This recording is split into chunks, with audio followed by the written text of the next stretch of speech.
Hey, what is up, everybody? This is Stevie Breach coming to you here today as we're not doing the Raw 5-point preview just yet. This is just going to be a video. More than likely, we'll touch on this during the 5-point preview for tonight, but this is actually the match preview for the Hell in the Cell match between Charlotte and Sasha Banks, which now WWE is billing up as the last battle between Charlotte and Sasha Banks. There's no doubt in my mind, there's no way in the world these two girls are going to be kept away from each other. I can remember how much everybody shit over the fact that Randy Orton and John Cena seemed like they wrestled each other 6,000 times. And if you can remember going back to, I believe it was a #1 contenders match between the two. They were building it up as the last time we would ever see John Cena face Randy Orton again. And I knew at that time there was no way in the world that they were going to keep each other away from each other, but honestly, it's been 2 years since those guys have fought, and as of right now, they're both baby faces, but they're both on the SmackDown brand. Easily, if you wanted to keep two guys away from each other, you would have put one on Raw and one on SmackDown. And eventually, because of how lackluster the roster is, even though SmackDown's putting on a great show, when Randy Orton does turn heel, or John Cena does, which I don't think is ever going to happen, who else are they going to face but each other? And you've broken a promise that honestly no one's going to remember except for the hardest of hardcore fans, but it is what it is. I understand you want to put the women inside of Hell in the Cell to show equality, to show that everyone's equal, to show that the women's division really does mean something in WWE. They've been trying to really get this going for well over a year. Ever since they've brought up all the girls from NXT with the Raw Revolution, or Women's Revolution, bringing up, Paige, bringing up Charlotte as well as Becky Lynch, and then Sasha Banks being put on Team Bad to square off, and somebody have, a team that could equal out to what the Team Bella had, because they were going into every match 3-on-1, and no matter what Paige would do at the time, or no matter what the other girls would do, they couldn't beat 3 girls at one time. You would either have Brie coming up underneath the ring with her padded bra, getting into the match, and she would get pinned, but then all of a sudden, hey, what do you know? I'm not even in the match. You can't pin me. And there's Nikki Bella with the rack attack. Or you just have, you just have outside interference left and right, and from all 3 girls running around the ring, from Alicia Fox as well. So I don't know. I mean, these girls can go out there and have one hell of a wrestling match inside of the cell. And I think that, honestly, you're stacking the deck against them to the point where people want to see brutality inside of the cell. They want to see these girls, basically, they want to get pushed to the point of there's nothing left for these girls to do, that WWE has to put them inside of a cell to figure out their differences. And we haven't had that fact. We've had basically Charlotte having a long run as champion, and twice Sasha Banks has showed up on Raw and been able to beat her.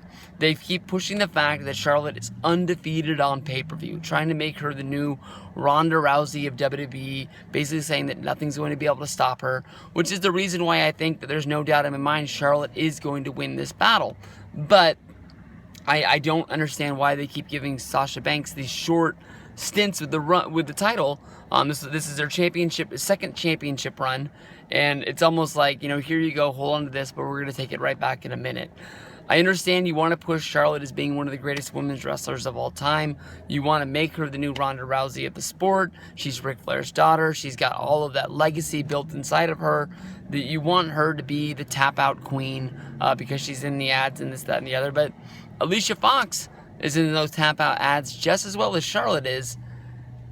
I can't even remember the last time that she did anything that really meant anything. She stood up to the Nia Jax on Monday Night Raw. Then she got beat up in that hallway. Then they had a match on the pay-per-view. She got beat up in that match. She wasn't even able to put any damage on Jax in that match. And now Jax is on Superstars, not even looking like she's going to sniff a piece of the pay-per-view at Hell in the Cell, because I don't know, maybe they're trying to do the whole thing with Sasha where they cooled her off for a while, and then out of the middle of nowhere you bring her back and she's hot as she's ever been, because you haven't seen her really have a match in a while, and you forget that she isn't that great. You're thinking it too. I don't know. I think the Cell, honestly, in my mind, is It could have hurt the match, because I don't think these girls are going to go out there and really beat the hell out of each other. I don't think you're going to see them slamming him into the cell walls. And I'm not one to really say that a match has to have blood in order to make it a good match, but with a cell match, we've been taught that that's what makes it. Whether if it's, Undertaker and Batista, whether if it's Triple H and Batista, whether if it's Mick Foley and all of his stints, Shawn Michaels and Triple H. There's a lot of guys out there that have really given it all and left it all inside of the ring for Hell in the Cell matches. And I don't think that, really having the women go in there, people are saying that the women are going to get their own Royal Rumble match. I don't think that's going to happen. People are saying that they're going to get their own Money in the Bank match. That would honestly make 3 Money in the Bank matches on one Money in the Bank pay-per-view. And I think that if they do that, it's a little bit much. I mean, this Hell in the Cell show is going to have 3 Hell in the Cell matches as well, with with Kevin Owens versus Seth Rollins, which honestly, in my mind, doesn't need to be in Hell in the Cell. They haven't really even brought up the fact that you're trying to keep people out of the match with the whole, Chris Jericho interference. Maybe you'll do that on Monday, but that's really what the Hell in the Cell was really set up to do. If you go back and you watch the build-up to why Shawn Michaels and Undertaker had their match inside Hell in the Cell. I wouldn't put these girls in the chamber.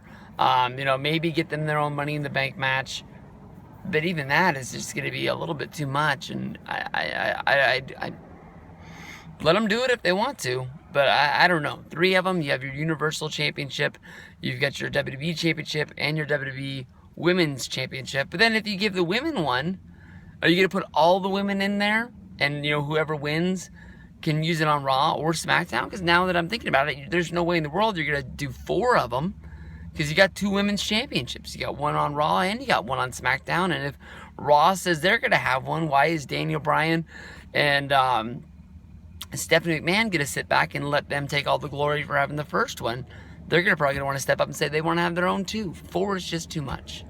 I don't know. Maybe you'll just have one guy's one, like they used to do at WrestleMania back in the day, and have one woman's one and just have 2 of them. Maybe that's what makes the most sense. But you're going to find out, because when it comes down to it, these rosters are so weak right now that you start putting multi-man matches together, whether if it's an Elimination Chamber match, whether if it's a Money in the Bank match, whether if it's a Fatal 4-Way, you're going to see guys getting in there that have no shot in hell, because we haven't been taught that they're real contenders to go after the championship. There's rumors out there that Bray Wyatt is getting ready to go for a WWE championship run. What makes you think that Bray Wyatt is ready to hold the championship? The guy beat Randy Orton at No Mercy. Yes, he did. He hasn't won a match in like 2 or 3 years that has meant anything. He beat Dean Ambrose, I believe, at TLC 2 years ago. That's the last match I can remember that guy really winning that meant something to a feud.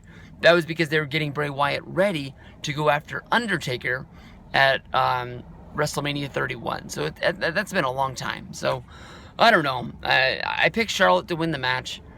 I hope they have a good match, but I think people are going to be crapping over it once it's done, because a cell is a cell and it's supposed to be used a certain way.